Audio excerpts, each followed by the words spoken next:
আমাদের জীবন তো বড় বিচিত্র। এই আছি এই নাই, নিঃশ্বাসে বিশ্বাস নাই, কবে খাঁচার ভেতর থেকে অচিন পাখি বেরিয়ে যাবে কেউ বলতে পারবে না।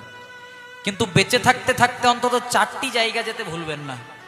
শ্রীধাম বৃন্দাবন, জন্ম কৃষ্ণের মথুরা কিন্তু লীলাক্ষেত্র বৃন্দাবন। দ্বিতীয় জায়গা হচ্ছে আমাদের বাংলার মাটিতে নদিয়া নবদ্বীপ এসেছিলেন চৈতন্য মহাপ্রভু। তৃতীয় জায়গা হচ্ছে উড়িষ্যার মানে পুরীধামে জগন্নাথ মন্দির। আর চতুর্থ জায়গা হচ্ছে ওই জয়দেবের মেলা।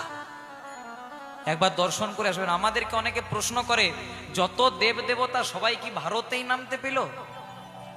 রাম কৃষ্ণ যত যত দেব দেবতা সবাই কি ভারতেই নামতে পেল? কেন এতগুলো দেশ ছিল, পাকিস্তান ছিল, জার্মানি ছিল, ওয়েস্ট ইন্ডিজ ছিল, নিউজিল্যান্ড ছিল, কিন্তু ভগবানরা সবসময় ভারতে কেন নেমে এলো?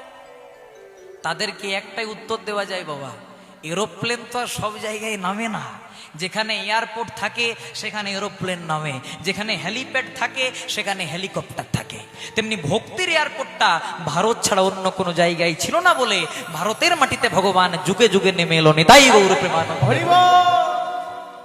ভগবান যুগে যুগে আমাদের পৃথিবীর মাটিতে নেমে আসেন, আর এই পৃথিবীর মাটিতে নেমে এসে দুষ্টকে দমন করেন, ধর্মকে পুনঃপ্রতিষ্ঠা করেন। আরেকটা জিনিস বলে যাই, দেখবেন এখন অনেক হিন্দু সনাতনীরা খ্রিস্টান ধর্ম নিচ্ছে। আপনাদের এই দিকে আছে কিনা জানি না, আছে? আমাদের ওই দিকেও আছে অনেক। এখন অনেক হিন্দু সনাতনীরা খ্রিস্টান ধর্ম নিচ্ছে। আমি তাদের উদ্দেশ্যে শুধু একটা কথাই বলবো, যারা